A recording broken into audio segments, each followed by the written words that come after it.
The day I found out my own sister sold my brand new BMW to my childhood enemy, something inside me died. I'm Layla Starr. I'm 22 years old. And the two people I trusted most in my life turned my biggest achievement into their victory parade. You know that feeling when you finally buy something you've dreamed about for years? That first breath when you sit behind the wheel, the smell of untouched leather, the engine purring like it knows you earned it? That car wasn't just metal and glass. It was proof that I made it. But my elder sister didn't see it that way. She saw opportunity. And my childhood rival? He saw revenge. He drove past me slowly, window down, smirk wide, my car keys dangling from his fingers. And in that moment, humiliation burned hotter than heartbreak. They thought I'd cry. They thought I'd scream. They thought I'd beg. They forgot one thing. I learned patience from betrayal. So while my sister toasted wine with the money she made selling my BMW, while my enemy posted selfies with captions about winning, I was planning something darker. I didn't argue. I didn't confront. I waited. And when I moved, I didn't just take my car back. I destroyed her trust. I doubled the price. And I made sure the only person left bankrupt in this story wasn't me. This isn't just about a car. This is about blood turning into business, about family becoming enemy, and about how revenge tastes better when served silently. This is my story. And it begins the day my sister decided to sell my dream. Everything I own carries the fingerprints of my hard work. I wasn't born into wealth. I wasn't handed opportunities wrapped in ribbons. I built myself quietly while everyone was busy underestimating me. Growing up, my elder sister Maya was the golden child. Teachers adored her. Relatives praised her. My parents trusted her judgment more than anyone's. And me? I was the quiet one. The observer. The girl who learned early that applause doesn't always go to the most deserving person. It goes to the loudest. Maya had beauty, confidence, and attention. I had ambition. While she was out with friends, I was studying markets, learning digital skills, building freelance clients online. I remember nights when the entire house slept and my laptop screen was the only light in my room. I wasn't just working for money. I was working for freedom. By 21, I had saved more than anyone expected. By 22, I signed my biggest contract yet. The payment hit my account like a reward from the universe. And that's when I decided I would finally buy the car I had dreamed about for 3 years. A black BMW. That car wasn't about luxury. It was proof that I had escaped the shadow. The day I brought it home, the engine purred like it recognized its owner. The leather smelled like victory. Neighbors came outside. Heads turned. Cameras flashed. Maya stood beside me, smiling for everyone to see. "Wow, Layla," she said, hugging me tightly. "You're really doing big things." Her voice was sweet, but her hug felt stiff. I didn't notice it then, or maybe I refused to. What I did notice was how her boyfriend kept complimenting the car, how our relatives suddenly compared her to me instead of the other way around. For the first time, I wasn't second place. And that was the moment something shifted inside her. I had made one mistake, though, one that would cost me everything. The car paperwork had been processed under Maya's name because she had better credit history. She insisted it would lower interest rates. "We're sisters," she said. "Why wouldn't I help you?" I trusted her, because she was blood. 3 days later, I walked outside with my coffee, ready to drive to a client meeting. The driveway was empty. At first, my brain refused to process it. I blinked, thinking maybe I had parked differently. Maybe I was still sleepy, but no. The space where my BMW had stood was painfully blank. My heart began racing. My hands trembled as I searched around the street.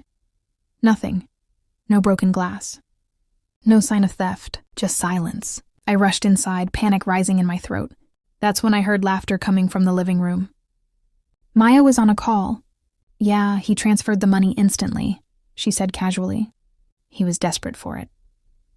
My stomach dropped. Desperate for what? I stepped into the room slowly. She looked at me, calm and unbothered. "Where's my car?" I asked, my voice barely steady. She muted her phone, leaned back on the couch, and crossed her legs. "Relax, Layla. Where is my car?" I repeated louder this time. She tilted her head slightly, almost amused. "I sold it." The world around me went quiet. Not loud, not chaotic, just empty. "You what?" I whispered. "Don't act dramatic," she replied. Technically, it was under my name. I had every right. My lungs felt tight. You knew it was mine. I paid for it, she shrugged. And you'll make more money. You're good at that, right? The cruelty wasn't in her words. It was in how easily she said them. My phone buzzed at that exact moment. A message notification. I looked down and my blood ran cold. It was him, my childhood rival. The boy who bullied me for years. The one who mocked my clothes, my voice, my dreams. The one who once told me I would never amount to anything. He sent a photo. He was sitting in the driver's seat of my BMW, smirking. The caption read, "Thanks for the upgrade. Layla, looks better on me." My hands began shaking violently. I looked up at my sister. "You sold it to him?" I asked, disbelief cracking my voice. She didn't answer immediately. Instead, she smiled. And that smile told me everything. "He paid double the market rush price," she said finally. I couldn't refuse. That was the moment I understood. This wasn't about money. This wasn't about paperwork. This was about humiliation. She wanted to remind me that no matter how high I climbed, she could still pull the ground from under my feet. She wanted control back. And he wanted revenge for the girl who had outgrown his insults. Tears burned behind my eyes, but I refused to let them fall. Not in front of her. Not ever again. Why? I asked quietly. She stood up, walking closer to me.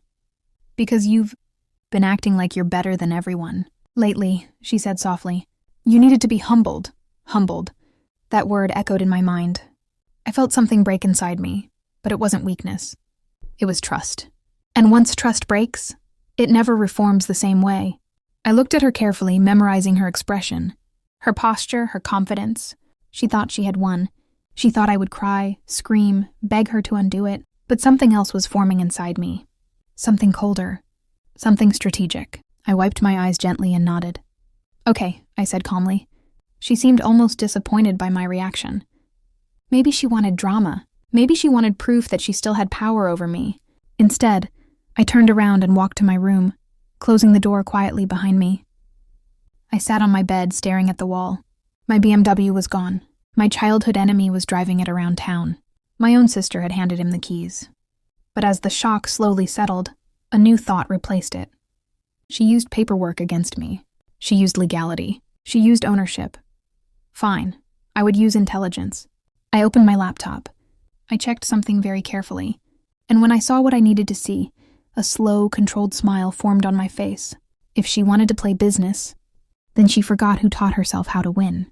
And this time, I wouldn't just take back what was mine. I would make her pay for ever thinking I was still her shadow. That night I didn't sleep. Not because I was crying. Not because I was heartbroken. But because something inside me had shifted from pain to precision. Betrayal is loud at first. It burns. It suffocates. It makes your chest feel tight. But when it settles, it becomes sharp. Clear. Focused. I lay in bed staring at the ceiling, replaying every moment, the way Maya smiled. The way she said I had every right. The way she called it humbling me. She didn't just sell my car. She tried to sell me a lesson. She wanted me small again. But she forgot something critical about me. I adapt. I survive. And when necessary, I strike back intelligently. Around 2 a.m., I opened my laptop and began reviewing everything. Contracts, bank statements, transfer records. When I bought the BMW, I transferred the full amount to Maya's account so she could complete the final transaction under her name. I trusted her completely. Too completely. And that trust gave her temporary power. But what she forgot was that she also trusted me. Maya was careless with her finances.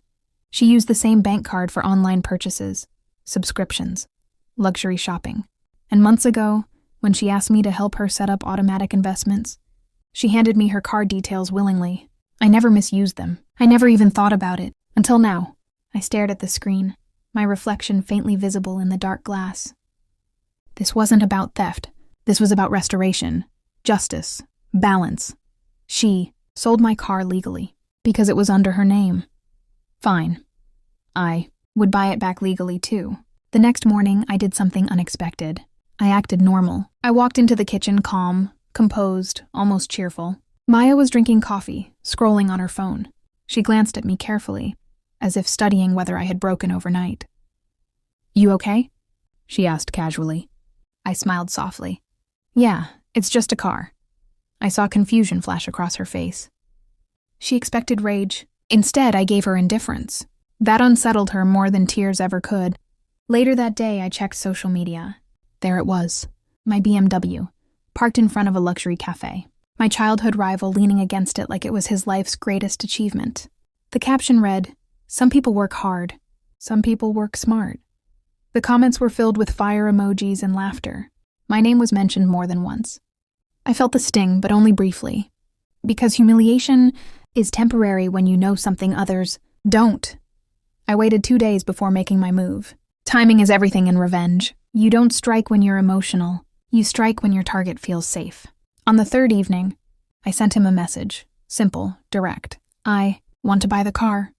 He replied almost instantly. "Miss it already?" I ignored the mockery. "Name your price." There was a pause. I could almost imagine him calculating. Then the number appeared on my screen. It was double what I originally paid. Double. He wasn't just selling it. He was trying to exploit my attachment. I smiled slowly. Perfect. "Deal," I typed back. His shock was visible even through text. "You serious?" "Very." He sent location details for the meeting. The next step required absolute control. I retrieved Maya's stored card information from the encrypted file. I had saved months ago when helping her with investments. My hands were steady. No shaking, no guilt. She believed ownership gave her power. She believed paperwork made her untouchable. But she never imagined I would use her own financial carelessness against her. The following afternoon, I arrived at the location, a private parking garage downtown. He was already there, leaning against my BMW, twirling the keys around his finger like a trophy. "Couldn't stay away, huh?" He smirked as I approached. I looked at the car, running my fingers lightly along the hood. It still felt like mine. "Let's finish this," I said calmly. He named the inflated price again, as if savoring it. I didn't argue. I didn't negotiate. I simply pulled out my phone and completed the transfer using Maya's card details through a secure payment gateway. The confirmation notification appeared within seconds. "Paid in full." His expression changed immediately. "That was fast," he said, impressed. "I told you," I replied softly. "I work smart." He handed me the keys. The sound of metal hitting my palm felt like closure, like reclaiming oxygen after being underwater. I slid into the driver's seat, inhaling deeply. For a moment, I allowed myself to feel it. Victory. But this wasn't the end. This was only phase 1. Because the real impact wouldn't hit until Maya checked her bank account. That evening, I parked the BMW back in our driveway. Exactly where it had been before. I walked inside quietly. Maya was in the living room again, wine glass in hand. She looked up and froze. "Is that—" she whispered. I nodded. "I bought it back." Her eyes widened. "How?" I tilted my head slightly. "I guess I work harder than you thought." She didn't press further. "Not yet." She assumed I used my own money. She assumed I swallowed the humiliation and paid the price myself. That assumption was her final mistake. The next morning, the scream came at 9:17 a.m. sharp, panicked. Walked into the hallway slowly, already knowing what happened. Maya was staring at her phone, face pale. "Someone drained my account," she shouted. "There's a massive charge, double what the car was worth." I crossed my arms gently. "That's strange." She looked at me desperately. "I need to call the bank." I met her eyes evenly. "You probably should." And as fear replaced her arrogance, I felt something colder than satisfaction. I felt balance restoring itself. She taught me that ownership matters. That legality matters. So I used both. She sold my dream. I bought it back. With her money. And the worst part? I wasn't done yet. The sound of Maya's panic was louder than any scream she had ever pulled out of me. She was pacing the living room, phone pressed to her ear, her voice shaking as she tried to explain to the bank that there had been a fraudulent transaction. I stood near the staircase quietly, watching the same sister who once called me dramatic now unravel in real time. "No, I didn't authorize that." She snapped into the phone. "That's impossible. I never approved a payment that large." I almost admired her performance. Almost. But what she didn't understand was that authorization doesn't always require awareness. It only requires access. And she had handed me access months ago with complete trust. The same trust she shattered when she sold my car without blinking. The bank representative must have asked verification questions because I saw her posture stiffen. "Yes, that's my device," she muttered. Yes, that's my IP address. Her voice began losing strength. The transaction had been processed through her own online banking portal, from her own registered details. There was no external breach, no masked location, just clean, direct payment confirmation. She slowly lowered the phone from her ear. Her hands were trembling now, not with anger but with fear. They're investigating, she whispered to herself. They said it doesn't look like fraud. That was the moment. Her eyes lifted and locked with mine, and for the first time in our lives, I wasn't standing beneath her. I wasn't the little sister. I wasn't the shadow. I was the storm she didn't see coming. Layla, she said cautiously, her voice softer now. How did you pay for the car? I walked toward the kitchen, pouring myself a glass of water before answering. Calm, measured, controlled. I told you, I replied. I work smart, she followed me. Did you use my card? There it was, the question hanging between us like a blade. I turned slowly, meeting her gaze without flinching. You used my ownership to sell what was mine, I said quietly. I used your access to take it back. Her face drained of color. You had no right, she shouted suddenly, the anger returning like a reflex. I tilted my head. No right? That sounds familiar. The silence that followed was heavier than anything we had ever shared. She stepped back as if seeing me clearly for the first time. You could ruin me, she whispered. Exactly, I replied. Not loudly, not cruelly, just truthfully, because the charge wasn't small. It was double the original value of the BMW. She had been greedy when she sold it. She thought humiliating me was worth extra profit. But now, that greed was the reason her savings account was nearly empty. The following days were chaos for her. She argued with the bank repeatedly, but every digital footprint traced back to her authenticated login. She couldn't report me without admitting she had illegally sold property that was financially funded by me. The paperwork may have carried her name, but the transfer trail proved the car was bought with my earnings. If lawyers became involved, questions would surface she didn't want asked, and she knew it. That was the beauty of strategy. I didn't threaten her. I didn't blackmail her. I simply let the weight of consequences sit on her chest. Her boyfriend stopped visiting once he realized her. Financial stability wasn't what he assumed.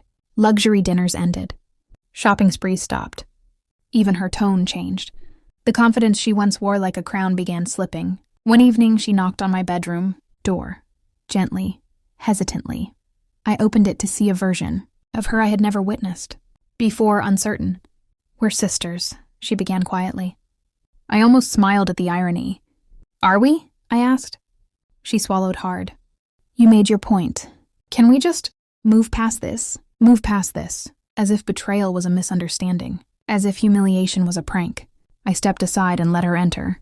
She looked around my room, at the laptop where I built my independence, at the framed motivational quotes on my wall. You've changed, she said. I shook my head slowly. No, I stopped accepting less. She sat on the edge of my bed. You could have talked to me instead of doing this. I let out a quiet breath. You could have talked to me instead of selling my car to someone who bullied me for years. That name didn't need to be spoken. It hovered in the air anyway. She looked down, shame flickering briefly across her face. I was angry, she admitted. Everyone kept comparing us. I felt replaced. There it was, the truth hiding beneath her jealousy. She wasn't just envious of the car. She was afraid of losing her identity as the superior sister, and my success threatened that illusion. So you tried to remind me of my place, I said softly. She didn't respond, because she knew it was true. I walked to the window, looking outside at the BMW parked confidently in the driveway again. I didn't destroy you, I continued calmly. I showed you that I can. That distinction mattered. I didn't empty her entire life. I didn't expose her publicly. I didn't humiliate her online the way she allowed him to humiliate me. I kept it controlled, precise, but the fear in her eyes told me she understood. The power shift completely. For the first time, she was careful around me. Me, the girl she once called dramatic. Days turned into weeks, and the dynamic in the house changed permanently. She no longer mocked my achievements. She no longer touched what was mine. She walked lighter, spoke softer. The queen of comparison had fallen from her throne. Not because I attacked her recklessly, but because I played the long game. And the most powerful part, I never raised my voice. I never begged. I never chased. I simply calculated. Revenge isn't always about destruction. Sometimes it's about demonstration, showing someone that the person they underestimated is capable of dismantling everything they rely on. And as I stood by my car one evening, running my fingers across the hood again, I realized something profound.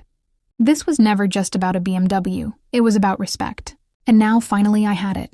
People think revenge ends with a victory moment, a dramatic confrontation, a slammed door, but real revenge is quieter than that. It's watching the person who tried to break you slowly adjust to a world where they no longer control you. After the bank confirmed the transaction as authorized and closed, Maya's dispute case, something inside our house permanently shifted.